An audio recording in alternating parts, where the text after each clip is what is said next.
So your employees' perception of you as of your company, it's reality. It's their reality. So those fancy mission, vision, values that you have on the wall, these signs, these happy people on your website, on your intranet, if that's not the reality, your employees are rolling their eyes so hard and they're not referring anybody to your organization because they don't want their friends or people that they know just say, hey, man, you just referred me over there. This is the worst organization ever. I worked for a company for a hot minute that said all the things and sucked me in. And I was like, oh, this is the worst company in the world to work for. And absolutely not. None of this is accurate. And all the employees know it. And there's a time, though, when if the top level of leadership, including the owners of the company, if they don't want to change and they have no motivation to change, they're not losing customers, they're not losing employees, or they're not losing enough employees to lose customers, then employees just say, peace out, I'm going to find another job. And today, 2024, there's many other companies willing to take your employees.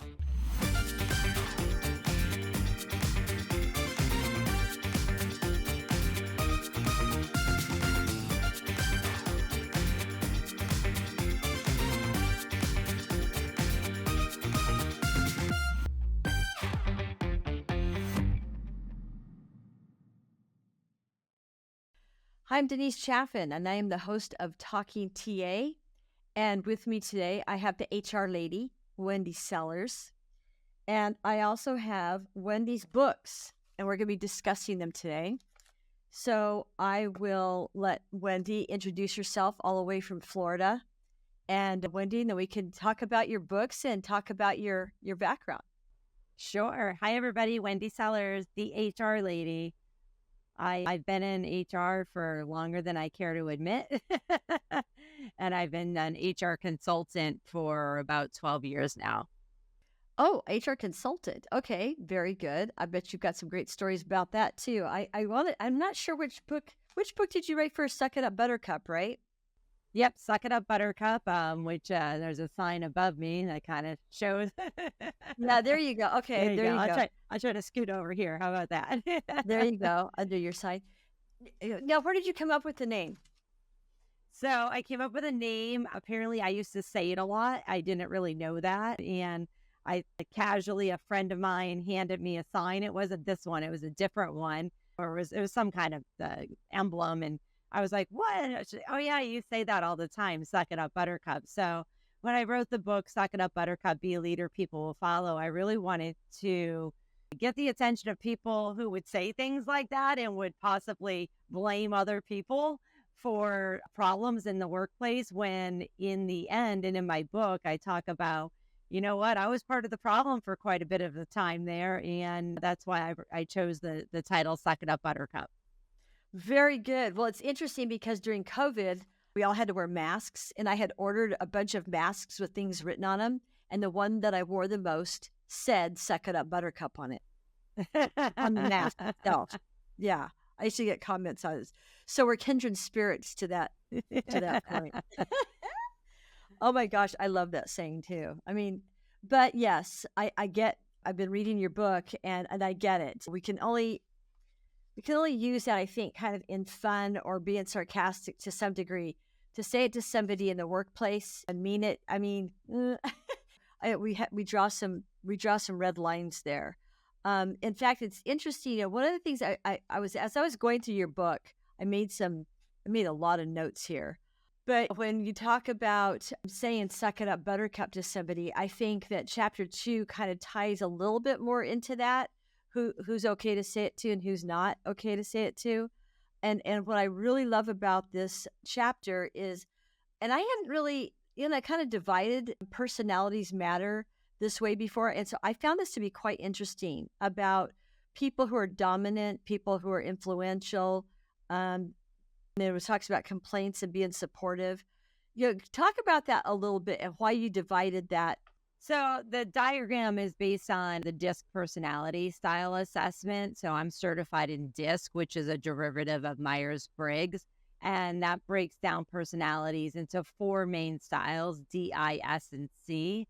And there's a bunch of other things too. And honestly, I was just on a webinar and I was telling the folks on the webinar, I'm like, don't worry. Like if you like one type of personality assessment and there's a, like, don't worry so much about the personality assessment types. Just know that it's about learning about yourself. It's not necessarily about learning about other people. It's about saying, okay, my personality, and Wendy Sellers, the HR lady, learned this the hard way. My personality was the one that was rubbing people the wrong way. I assumed everybody wanted to be talked to in the same exact manner that I wanted to be talked to or that I spoke to others. And it turns out I was actually doing more harm than good, right? I was being too dominant, too direct, too no sugarcoating whatsoever. And it turned out it was really pushing people away from the message that I was trying to deliver. So I really break it down into, listen, you're fast paced or you're slow paced in your communication style, in your thinking style, and your working style. And there's nothing wrong with either one of them. And then you're either more about facts only or emotions first and then facts later. And I am both fast paced and go right to the facts, which means I railroad over people's emotions. And I kind of get them to go, oh, you don't really care about my weekend because you just blew me off when I was in the middle of that story.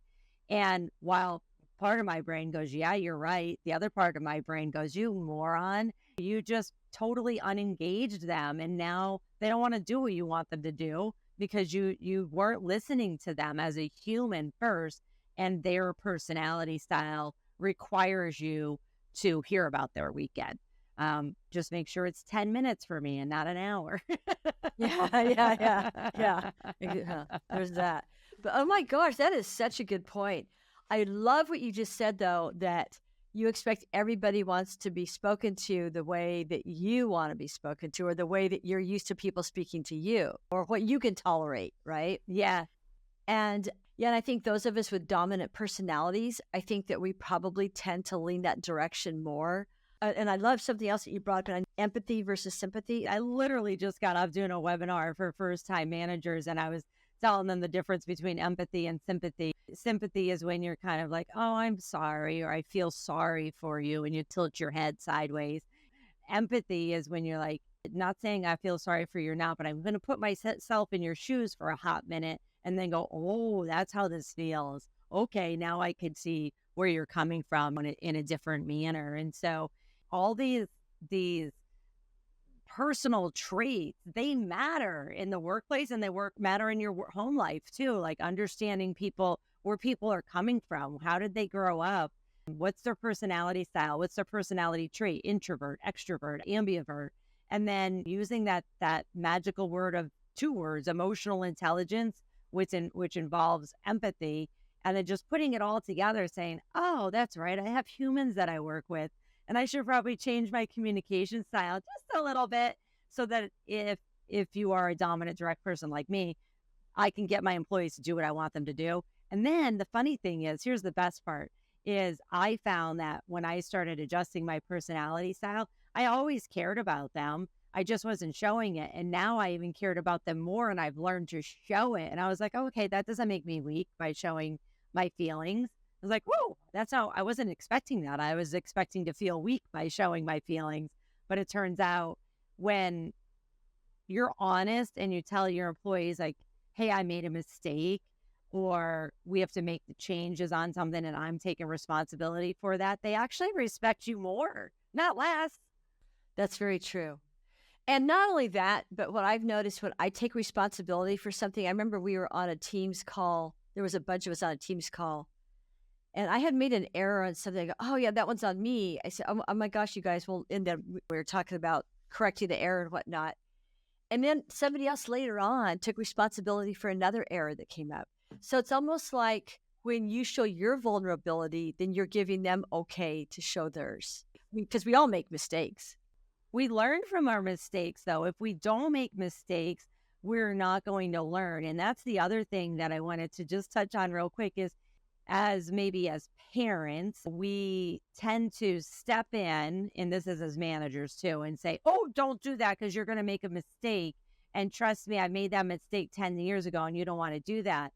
Yeah, but when we made that mistake 10 years ago and then we had to deal with the consequences, and hopefully it's nothing life changing, we learned I don't want to do that again. So we have to stop fixing people's mistakes before they make them again, unless it's so severe that you have to step in.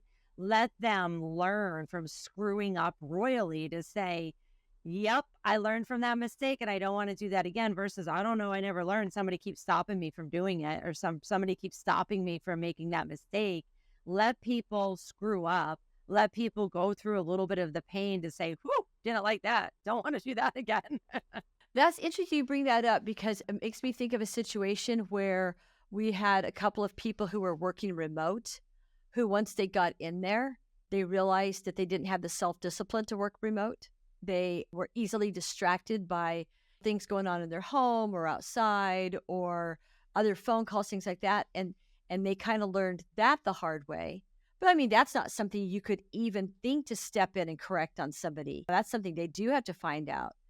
So that's interesting you bring that up. Yeah, and like in that case, like you could give them tools, but if they don't use the tools, then they're still not going to, they have to take time to adjust. But you could step in and say, here are some tools. Here's what I do. Here's some calendars. Here's this, here's that. They're probably going to ignore you in the beginning because that's typically what we do. I want to do it my way. I know there are many people that do follow instructions and help.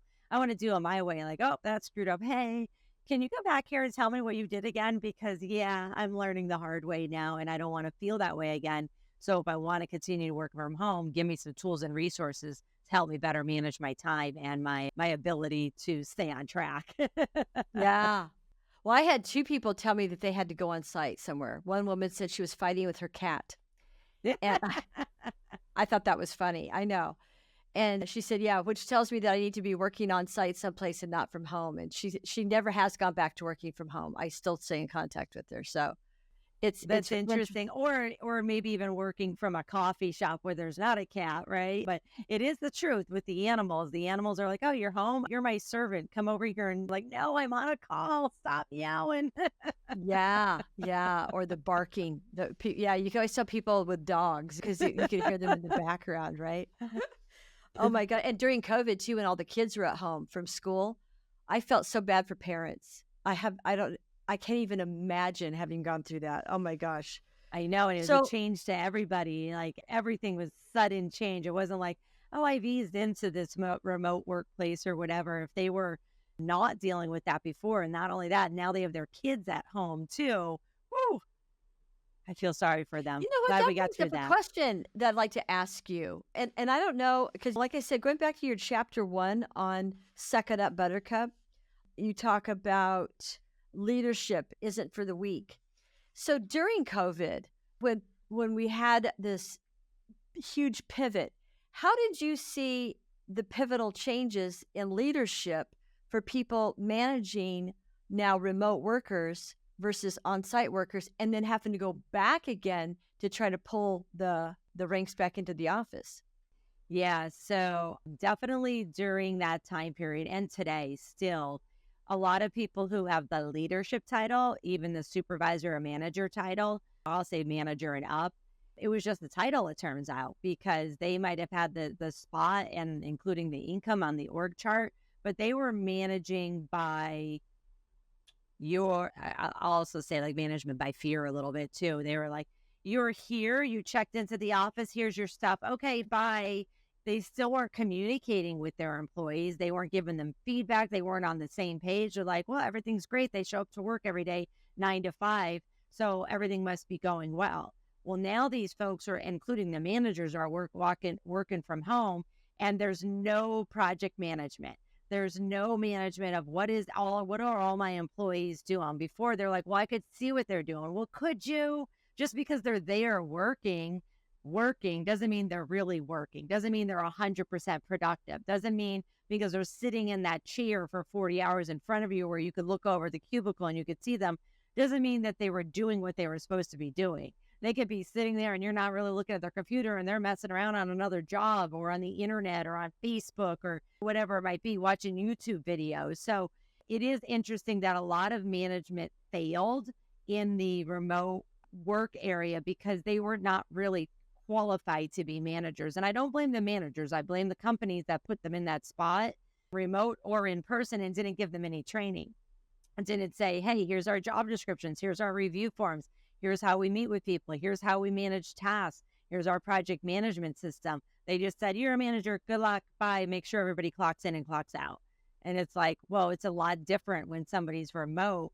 And not only that, on the side note, somebody could be working 40 hours a week and got nothing done, where somebody working 10 hours a week can get more work done than the 40-hour work week person. So it always drives me crazy of the 9 to 5, the 40-hour work week. And it's built all around our pay laws is really what those hours are built around, the FLSA. So depending too on what somebody is doing, I guess, at work, what their role is, aren't there other measurable or tools to measure success? Yeah, you should be working with each one of your individual employees and having some kind of key performance indicators such as SMART goals. The M in SMART is metrics.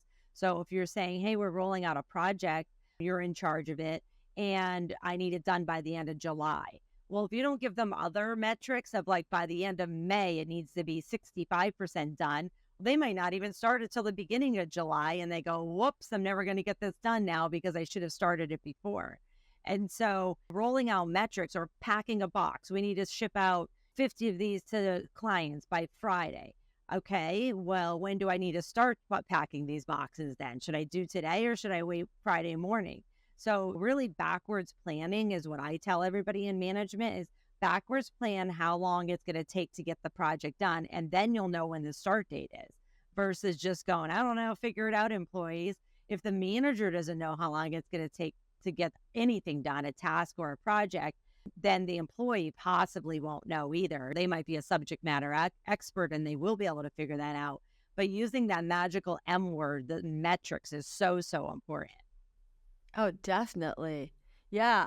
Well, and also going back to the whole situation where people were at home during COVID, do you think that there was more accountability on production because people felt that they needed to justify their time at home with their managers? You would think there would be, right? But from what I understand and from what I hear and a lot of clients that I was working with at that point in time, a lot of people the first year of COVID, they just canceled all their reviews. And I was just like, oh my goodness, what is wrong with you?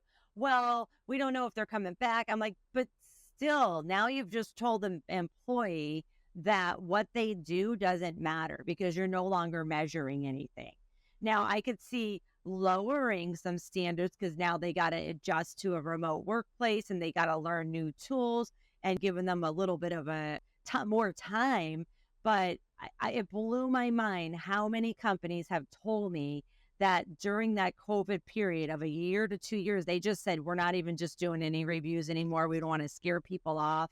And I'm like, oh my goodness, you're not helping the company at all. You should not be in HR. You should not be in management because there's a time period. But once we realize, hey, COVID's here and it's here to stay, we should have said, okay, within a couple months, we've got to jump in and make things different. We got to figure out what resources to use, change our goals as a company, as a department, and all the way down to the individual.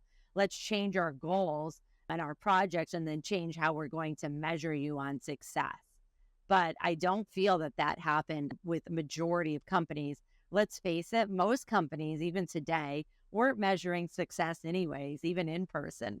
So they certainly didn't know how to do it when they were measuring it remotely. And so it's definitely a different skill. It's not something that everybody's woke up the next day and say, yay, I'm going to figure out how to be a remote worker and I'm going to figure out how to be a remote manager. But if they weren't a great manager in person, they probably weren't going to magically wake up and be a great manager remotely. Especially if they haven't even had any leadership training themselves. Right. And that's why I say, so many people blame the managers, but it's it's the companies that are the ones that are responsible. You hired this person and you didn't give them any tools or resources to be successful. And if you put them into a management position, whether they said they had management experience or not, you need to teach them how you want them to be a manager for your company. Wow. So, and top down, I guess, management, if you would, or leadership skills, passing the leadership knowledge then to people who are going to be succeeding you. Because I mean, as a leader, I think, and again, vision is not optional. As a leader, I always think, who is going to be succeeding the current leadership? And maybe it's because too, over the years in this business, I have seen a lot of executives retire, right? And so then they have the next level people come up. So how is leadership if you're not providing the right training for your management teams? How then are these people going to move into your role and succeed you when you're ready to retire? Yeah. So in my book, Suck It Up, Buttercup, I talk about mission, vision, and values. But the vision is like, where's the company going in the future? And what is the future? Really shouldn't be changing a lot. I mean, I know things change, especially during COVID and things like that. But like, where do we want to be in 10, 15, 20 years? And do the employees know that? And are we all going in the same direction? Or do we have some weird oddball over here who's an executive saying, no, we're going to go over here? Well, that's going to be really confusing to the employees. So we're all human. We all achieve goals. We have our own personal goals. We have department goals. We have division goals. And then we have the company goals. And they should actually all be in alignment. And I've seen so many companies where they're not in alignment. And the trickle down communication never trickle down. Funny how that works, right? But like if you're saying in my book, I say like, okay, by 2025, this book was written in 2018, so that was a while ago. ABC company will have the highest customer satisfaction rate in the telecommunications industry in Florida. Very specific. And if now it's 2024 and we're nowhere close to that, what are we doing? And why are we waiting to the last possible year to figure this out and talk about it? We should be looking at this all the time and saying, okay, maybe that's not our vision anymore. Maybe we're not looking for just telecommunications in Florida. Maybe we went worldwide. So what is our vision? Does it need to change? And we should be hiring employees that align with our vision and our mission and our values, definitely our values. And we could talk about that in a minute. But not every employee is going to love what your company does or sells or makes. And that's okay as long as they don't hate it. But as long as they're saying, I like my job and the goal of my job and I get it and I have the knowledge, skills, abilities, or I'm willing to get the knowledge, skills, and abilities to help the company achieve their vision. They don't have to love your vision, but they definitely need to know it. So when they're asking questions, you can point to the mission, vision, and values on the wall and say, that's the reason why we're approving your request or we're not approving your request. Interesting you say that because I was on a call this morning with a guy who was talking about when you hire people, to your point, Wendy, when you hire people who can help, you can engage in moving that vision forward. I mean, because you need to be transparent with them up front what your vision is before you hire them, right? And so you bring them in to engage with it. And then also they are the people who are going to be testing new products, testing out the services. If the more you keep your employees engaged, the more you're going to keep your employees, right? And if they feel that they are contributing to that mission statement for the company, then obviously you're going to keep them happy. But the other piece of it too is right now it's hard, I think, and I'm hearing this from a lot of companies, it's hard to know 15 years out what any company is going to look like because of all the conversation around AI, right? And how that's going to impact every organization on every level. And so with all those conversations, I think that some leaders are struggling to map out their mission or map out what the future of the company is going to look like. Are you hearing that too? Yeah, I mean, those individuals aren't getting the right people in the room is what my opinion is, because AI is not new. AI has been around for a very, very, very long time. It's just rolling out to the masses and in a way that we can all access for free or for very cheap. And so if they're worried about AI taking over their products, services, they should have been worried about that 20 years ago. Is in my opinion, I'm using AI to my advantage as it rolls out. And I don't necessarily understand it all, but I've known it's been around for a long time. And now that it's accessible, I'm like, heck yeah, let's use it to help change the world in a positive way until it goes the opposite way. Well, you talk about perception is reality. It really is. So your employees' perception of you as of your company, it's reality. It's their reality. So those fancy mission, vision, values that you have on the wall, these signs, these happy people on your website, on your intranet, If that's not the reality, your employees are rolling their eyes so hard and they're not referring anybody to your organization because they don't want their friends or people that they know just say, hey, man, you just referred me over there. This is the worst organization ever. And so there's so many times we have the marketing part of the company where we have, oh, everything's great here. And this is our great policies and our benefits and this, that, and the other. And it looks good on paper. But the reality of that is usually, often, I should say, not usually, the complete opposite. And that's how I became an HR consultant. Is I worked for a company for a hot minute that said all the things and sucked me in, and I was like, oh, this is the worst company in the world to work for. And absolutely not, none of this is accurate, and all the employees know it. And there's a time though when, if the top level of leadership, including the owners of the company, if they don't want to change and they have no motivation to change, they're not losing customers, they're not losing employees, or they're not losing enough employees to lose customers, then employees just say, peace out, I'm going to find another job. And today, 2024, there's many other companies willing to take your employees.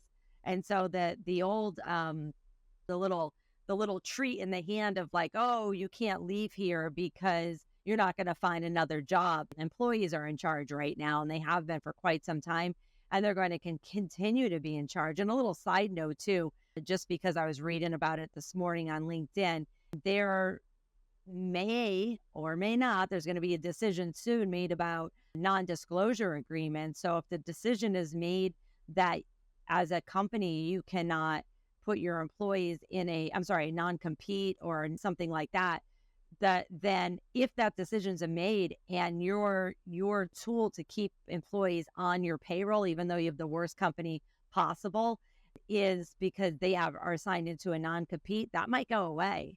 And we'll see what the powers that be decide in the very short time period coming up soon. So check with me online on LinkedIn, and I'll be making sure that I share lawyers' opinions on that, because I'm not a lawyer.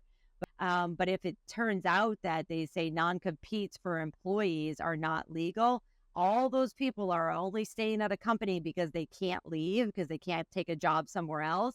They're going to be like, peace out, see ya, I'm going somewhere else where they treat me better, where the perception is reality and the reality is perception, where the words on the wall and in the handbook and in the ads are accurate. Wow, that could be a real game changer. So I was working with a client, and I was their exclusive recruiter, but I had never signed a non-compete. I mean, they never gave me one to sign. So when I left the company, I took the client with me, right? Yeah. But then that company came to me and said, oh, you can't, that's our client. I said, well, I never signed a non-compete. So, I mean, there's probably other companies out there like that who don't have their employees sign non-competes. But yeah, I guess you have to kind of then look at your mission statement then too for your employees. Yeah. How about this? Treat your employees good, like really good. And maybe because they can walk away with your business. Yeah. And then maybe they won't steal your clients because they respect you because you treated them well. Right. So, but that was something that was proposed by the Federal Trade Commission. So we'll see what happens. I personally think it's for the better that employers who use non-competes to hold people hostage, I just don't think they're good employers. I just don't think they're good people. I don't think they're good humans. Treat your people better and they won't leave you.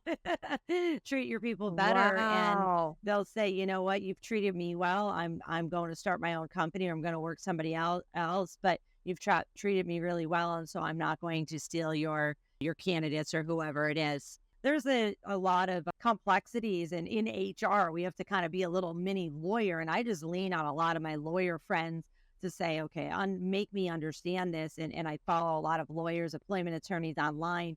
And every morning I check their posts of like, okay, what changed overnight, or what changed that I don't have the bandwidth or the mental capacity to understand. So I encourage everybody who's listening to make sure you find an employment attorney in your state to find their newsletters or LinkedIn or whatever social media you're on, to check with them almost every day to say, okay, what do I do in this case here? Making sure you don't get yourself in trouble as a business owner. So I want to talk to you were talking a while ago about the future for leadership. 2030 and beyond. I mean, you wrote this book in 2018, but you have a chapter 2030 and beyond. Why that chapter, and what made you pick that particular year? It's just really about looking towards the future. And so often businesses only look to the next 2 or 3 years. And it's like, okay, if your goal is to close, sell, be acquired, something like that, okay, then the next couple of years is something you should be looking at, of course. But if your goal is to be around long after you retire, your employees want to know that, first of all. And then they deserve to know that so that they can make a decision like, am I sticking around? Am I going to help them with closing their business? Am I going to want to go to another business if it sells?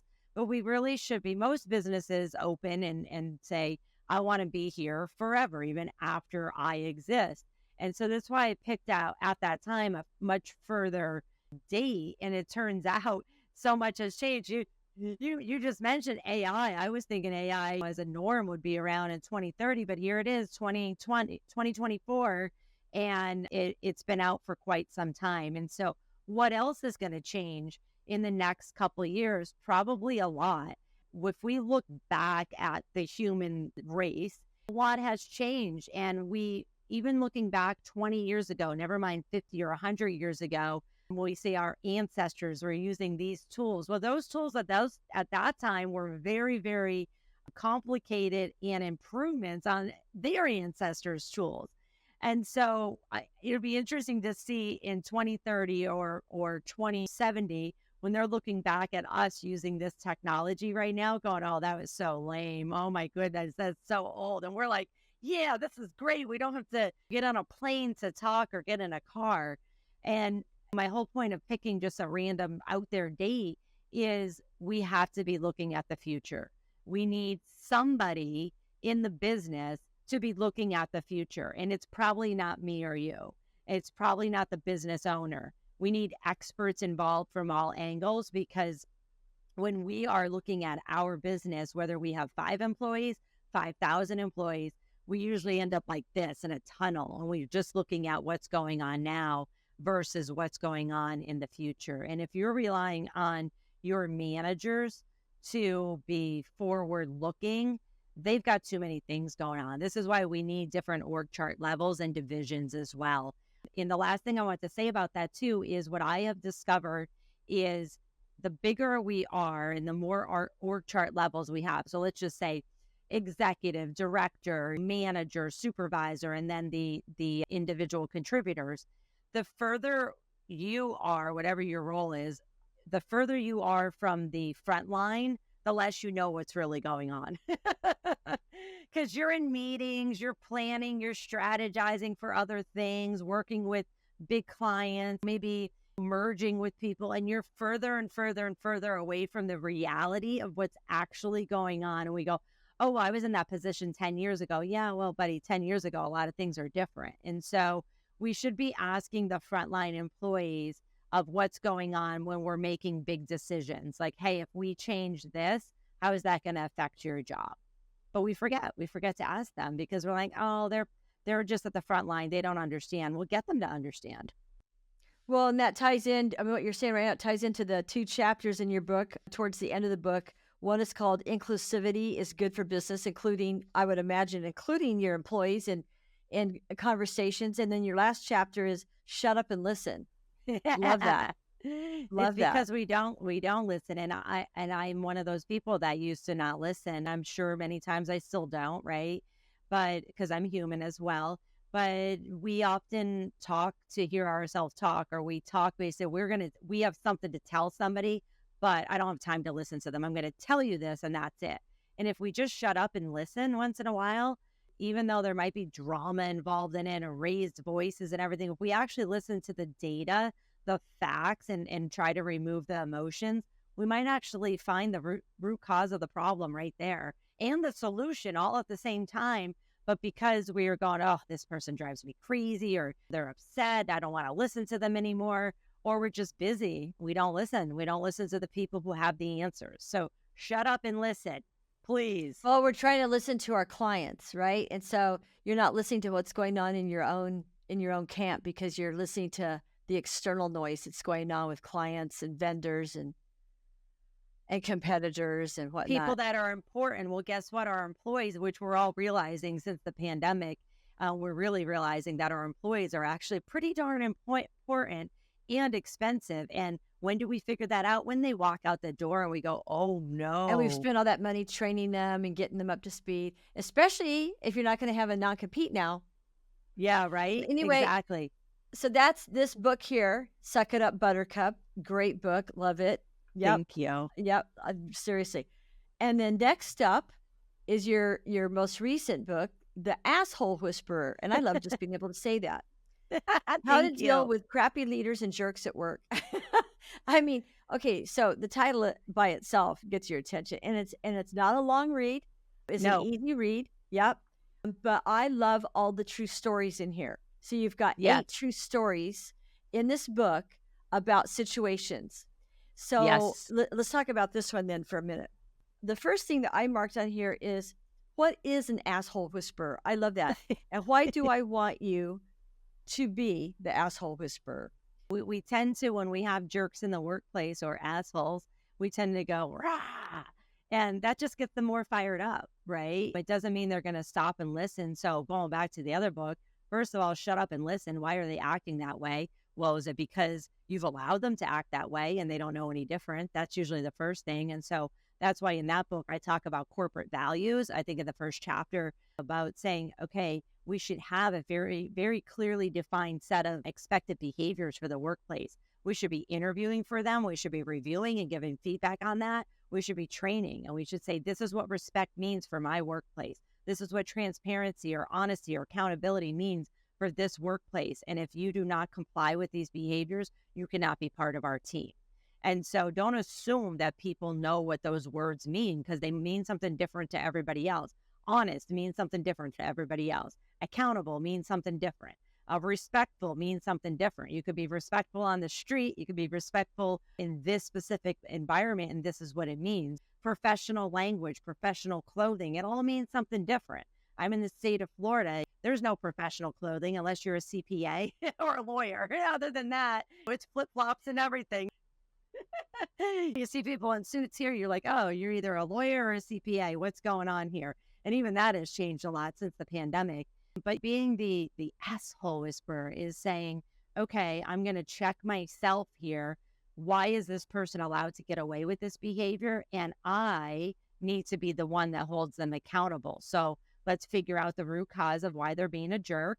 The stories that I got for the book, I literally put a survey out on like LinkedIn and said, I just put a, it was probably, I forget which link it was, but I just put a survey out there. I said, no names. I don't want anybody's name. I don't even know who put their information into these stories, and they dumped in stories of, this is a crappy situation I had at work. And some of those I said, I'm sorry, you're the jerk, not your manager, because you were expecting a little too much because of whatever, your prima donna in a different life or in a different job. And that's not the way it works at this company. And then other ones, I said, yeah, that person you're dealing with is quite the jerk. And these are some steps you can take to let them know. And one of those steps is also walking out the door and saying, no, I'm walking out the door and I'm going to tell HR, whoever asks, why I'm leaving. And it's because of that manager over there or that person over there who I've reported to you several times and you've done nothing about it. So I'm taking my knowledge, skills, and abilities, and I'm walking out that door and I'm going somewhere else. And now people have places to go. They do. Definitely. Well, and here's the thing too, is you mentioned this not just in the workplace, but in the same section here, you said this also applies to any situation where several human beings must spend time together to accomplish a goal, a community project, an HOA, a nonprofit board, or any kind of board of directors for that matter, right? Co-hosting events and so much more. So this doesn't apply just to the workplace. And that's what I thought was so good.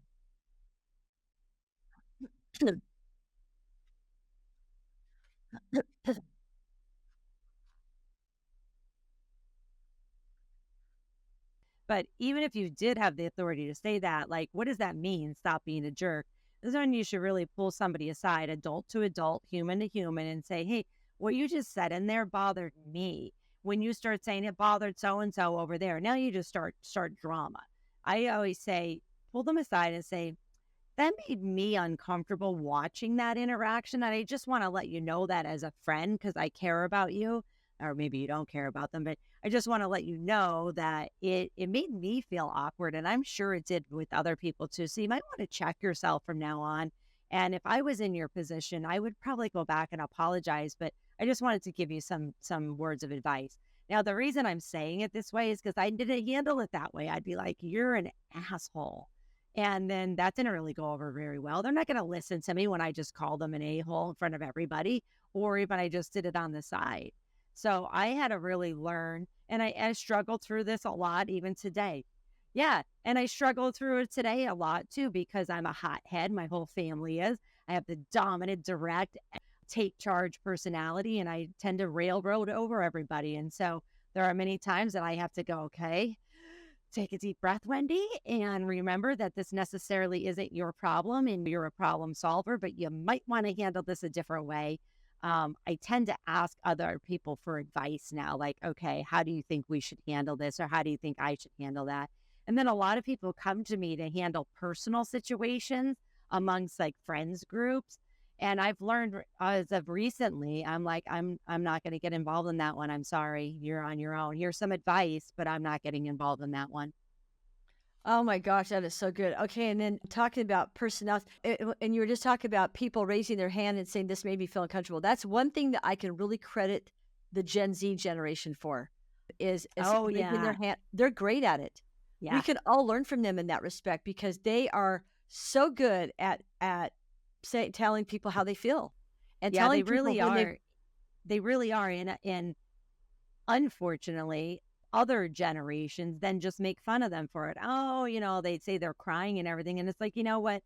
Every single generation, or I don't even want to say generation, we'll just say every 5 to 10 years, we have different traits that we learn and different things, and society changes. And while I might not agree with what a 20-year-old believes, my beliefs are no better than theirs or worse than theirs. And so, as an older person, we need to suck it up and say, hey, grab the mirror. You're part of the problem. You're making fun of other generations when at some point somebody was making fun of you. And did yeah. it feel good? Well, No. not So only that, put yourself, but we have so much to learn from each other because I keep we saying it over really and do. over. We really Yeah. do. And I too credit the youngest generation with saying, hey, nope, I'm not going to take that. Setting up my boundaries, and I'm going to Yeah. talk to you about it. And I think it's great. I think it's going to help change the world in a good way. It is. It really is. So let's talk about different personalities. In my first book, I talked about personality styles, and this one's personality traits. So, an extrovert is an outgoing person by nature. An introvert is the opposite. They're by nature, they're like shy, they hold back a little bit. Well, there's a giant scale in between, and they're called ambiverts. And they could be an extroverted ambivert, they could be an introverted ambivert, they could be right in the middle. So, they could usually adapt a little bit more. Here's the thing with personality styles, with personality traits, there's no right, there's no wrong. And I would also caution anybody who is interviewing or putting people in jobs, don't say, I need an extrovert for this, I need an introvert for this, or I need a D personality or an S personality, because it's up to the individual to adapt. Sure, is it easier for an extrovert to be in a position where you're dealing with a lot of people and you have to do a lot of talking or sales, for example? Absolutely. But that doesn't mean the introvert can't be the best salesperson in the world. What? They're probably going to have their ducks in order and they have all the facts and everything, and that somebody else's emotions and maybe aren't going to crack them or divert them. So don't judge somebody by their personality style, their personality trait. Again, get to know your own, and so that you could change your communication to the rest of your team. So get to know your own personality style, your own personality traits, and then get to know the people that are on your team so that you can adjust your communication to a manner that they understand. And that way you can get them to do what you want them to do. Yeah. And you told a story in here about the person, for example, who was kind of falling behind. Was it in this book or was it the other one that was falling behind on a project, but had gone to the manager and said, well, I'm falling behind because of some colored balloon order for a 2-year-old birthday party. That was in the other book. That was in Suck It Up, Buttercup. And so that was where I was talking about somebody who is really driven by emotion. And if they wake up in the morning and something at home is not right, in this case, they were trying to find a very specific balloon, I think, for their child, and they couldn't find it. So it derailed their entire day. And somebody like me is like, get over it, get to work. And me saying that now derail their entire week. And they're like, my manager has no respect for me because my personal life is falling apart right now, which it's really not. But what I really should have said is, let me help you find that. It'll take 5 minutes because I'm very good at finding things. Da, da, da. Here you go. All right. And we good? All right. Now let's get back on track. Go take 15 minutes to make that phone call. Let's get back on track. Now that person's like, Wendy's my hero. She saved the day. And I'm like, it only took me 10 minutes to do that. But if I didn't do that, she was unproductive for the next 8 hours because she's going to stop thinking about that. There's nothing wrong with that. We're humans. We bring our whole self to the workplace, like it or not. And we all have to multitask and be dealing with a lot of things at the same time. So get out of your own way and say, instead of rolling your eyes like I often do and say, I can't believe that's what they're focused on, be like, all right, empathy. Put myself in their shoes for 5 minutes. They have this personality style, this personality trait. They have this going on in their life. And this matters to them more than this project, or equally as much as this project, but they can't get to the project until they make that problem disappear. Let me help them, and kumbaya, we're all good. We're back to being friends, and everybody's happy, including the customer and client. Well, not only that, but you've just kept your employee. You've just made a happy employee, Kept them engaged. It kept them productive and happy, and we're less likely to have one foot out the door. Oh my gosh, I love that story. I thought that was such a good story. Going back to this little, what do you call it, graph, if you would, where we've got here extrovert, ambivert, and introvert. You have a list here of different jobs under each category. And I thought that was very interesting. How did this come about? I mean, that is really interesting. And are we putting people in boxes doing that? Yeah, we kind of are, right? And that's why I just mentioned a little while ago is people usually end up in jobs that align with their personality. Yeah, so that's the first thing. People naturally, usually end up in jobs that align with their personality, with their passion, but not always. And so don't take that chart as, oh, in order to be an HR manager, you have to be an extrovert, because HR manager is such a vague title. Like, you have to be IT when you're an HR manager. You have to be payroll, which is completely wrong, but that's the reality of the situation. So titles and roles are just vague. They're so vague. What really matters is the job description. Do you have this experience? Do you have this knowledge, skills, and abilities? Here are the tasks that we're going to need you to do, regardless of what the title is. Do you want to do them? Can you do them? And will you be happy doing these, or at least be productive and engaged doing this? They don't need to be happy. Not everybody loves their job. Some people despise their job, but they're still very good at it. The younger generations, and I'll just say Gen Y and Gen Z, they want to like their job, enjoy their job, be engaged in their job. Older generations were kind of taught, like, take the job that was there, and because you had no choice because of recessions and things like that. So this chart that I came up with, it's not scientific. I say that right in the book, but it is based on a lot of studies and research that I've done. Just remember not to judge people. Don't say, oh, you're an ambivert. Okay, you could be anything. Then I'm going to shove you into this job description over here. Today, 2024, and I don't see any stopping anytime soon. So I don't have an end date. So I'll just say 2024 and beyond. People can be anything they want because there are so many job openings. And so if they're an introvert and they're going for an extroverted job, just interview them the way you should be interviewing them. Put them in a training program, 30, 60, 90-day feedback, and make sure you're giving them training and coaching along the way. And they might be great at it, or they may not. But it really comes down to 2024 and beyond. Our managers have to manage. And if they don't manage, then any employee, whether personality style aligns exactly with the job or they don't, they're going to fail. It comes down to management. Well, and okay, so last week just based on what you're saying right now, there was a conversation I had with somebody, and we were talking about people who are being interviewed for positions, but aren't prepared for those interviews. And so even if they do fit the skills, if they haven't interviewed in 20 years, literally, they're not going to know how to interview. And so we were talking about some of the outplacement firms that used to be out there. And there's still a couple of them out there, but I can't remember what he called them now. They're going by a different name now. But anyway, kind of helping people to brush up on their interview skills, helping them to write resumes, things like that. So I think there's companies out there actually doing that now, kind of guiding people. But something else you mentioned a while ago made me think about aligning people with roles. So I'm working on a search right now for director of finance for a client of mine. And I had a conversation with them today, and they said, well, this role might grow into a bigger role that might also include some operations later on. And I said, well, then when you're talking to people, you might want to make sure that you include that and be very transparent, because You think? what if your director of finance doesn't want to move into operations in Right. 3 or 4 years, right? Yep. Then you're going to be looking for this person all over again, or looking to split the roles. So Yeah. you need to make sure that the person that you are interested in hiring for the position is aware of what your future plans are. Yep. Again, that transparency, vision is not an option, right? Yep. So, I mean, these are such great books. And so I like that you're bringing this up, because looking ahead, the communication, the transparency piece, and there was something else you mentioned in here too.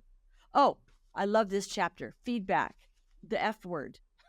Yeah. The other F word. The other F word, feedback. Giving feedback up and down the chain. I know I like your humor in your books. I really do. Thank You've got you. some Thank great you. humor. Feedback is not reliable. I mean, I talk about that as well, is that as managers, we have so much on our plate, too much on our plate, and then we don't have time to give feedback. And then we're forced to give out a review with like a score. And it's like, pardon my language, but it's half-assed, right? And it's the youngest generations, Gen Y and Gen Z, and even the older generations now, they won't accept that anymore. They're like, don't just give me some score. I want to know why I got that score. I want to know how it affects my compensation, how it affects my future. What can I have done better? And just an FYI, most of it is because the manager is waiting too long to give feedback. I just got done doing a training yesterday on the concept of outdated performance reviews, annual reviews. If you're only doing a review once a year, you are getting a big thumbs down from Wendy Sellers, the HR lady, because why are you waiting 11 months to tell somebody they're doing a good job or a bad job? You should be giving them feedback all the time. And it should be based on the job description and the job duties and their SMART goals and the key performance indicators. It shouldn't be based on, oh, you showed up to work on time 5 days in a row. Well, who cares that I get the work done? Now, if my job affects somebody else's job, then of course I do need to show up on time, right? But if me coming in a half an hour late or staying in a half an hour after has no effect on anybody else's job, and my goals at the end of the month or week are still getting done by that deadline that we've set, who cares where you work, how you work? Doesn't matter. And so we just have to rethink things in 2024 terminology and make sure that we're giving feedback to employees all the time. Is that time consuming? Heck yeah, it is. Are managers prepared for it? Not necessarily. Why? Because companies are putting too much on managers. They're saying, oh, well, Wendy just told us you have to give reviews, like we'll just say on a quarterly basis. Well, that's something that they need to move something else off their calendar. So companies, today, you have to take things off of your manager's calendar so your manager could add things onto their calendars of communicating with their employees on a regular basis. Otherwise, if you keep just dumping on the managers are going to walk too. And guess what? Employees stay because of their managers usually. So if their manager walks, they're walking with them. Wow. I know some managers have, and I think a couple of them I knew had gone through a leadership training where they had one day a week where that was their feedback day to a manager, well, to their employees, and then also to vendors or whoever else. Oh, I love it. Right? Yeah. One day a week was devoted to nothing but just providing feedback, or one-on-one meetings if they had to do reviews that day, whatever. It was just all about the employees, Yeah, and that's or awesome. I think it Whoever was that vendors was, too. yeah, whoever that was is a very good strategy. And the company needs to support that because that means, let's just say they work 40 hours a week. We wish, right? But let's just say they work 40 hours a week and now 8 hours is taken away for feedback between customers, clients, employees, vendors, contractors. Well, that means you're only working 32 hours on your other thing. And that's okay, but the company may not see that. And so the companies need to start listening and saying, yes, we're trying to achieve these goals and Yeah, financial but goals. what do you consider work though? I mean, if you're spending 8 hours a day and you're providing feedback, you're keeping your employees, so it's saving you from having to rehire. It's saving you from losing those employees. It's helping you to keep vendors. I mean, it's It really is a work. It's part of work. You're right. It's part of work. Some higher ups don't see that. They still give managers all these projects and tasks to do, which oh, I I see get what it. you're We all saying. have, Sure. so if you're giving them 40 hours worth of tasks to do that are not related to feedback, then you're going to ask them to work 48 hours. Eventually, the managers are going to be like, peace out. I'm out of here. I'm going somewhere else. And I'm taking the team with me, especially if they don't have a non-compete. And I love the way that you summarize it this way. And then what I love the best, there's an asshole whisperer test. So anybody who does not have this book, you need to get it because it's really good and it's like I said, it's only not even 80 pages. It's really, really good. I love all the stuff and the stories. I love the stories in Yeah, and like here. I said, they're true stories. The books are now available in Spanish print on Amazon or on PDF on my website, thehrlady.com. And then I've also just had both books and another corporate culture booklet released on audio as well. Both of the books, the tests, because they both have tests, the tests are available as a PDF on my website. You could just go to the download section, and I have a whole Google Drive of stuff that's for free. So check it out and use these tools to educate yourself and change the way you manage people and retain people and then attract new people as well. I love it. It's in Spanish now. So the Spanish term for asshole whisper is susurrador de gilipollas. I have a different terminology. One of my friends, What is a it? couple of my friends are Spanish, and they were saying, well, the it doesn't translate very well, so we're gonna have to come up with something, a little bit different than what it actually translates. So I'm probably gonna butcher it because I don't speak Spanish yet, but it's La Condora de Cabrones. Oh, Condor de cabrones. Cabrones are like goats. They're like, but Yeah. cabrones. They say they use It doesn't cabron for translate asshole. specifically. So I Yeah, was like, well, yeah. I want it to be funny. I don't want it to be like the actual asshole. Oh my gosh. This is really good stuff. I absolutely love it. And thank you so much. I mean, Wendy, this has been great. Feel free to reach out at any time. Let me know that you heard me on this show, and I'll be more than happy to help you. All right. Thanks so much, Wendy. Appreciate your Thank time. you. Take care. All right, you too.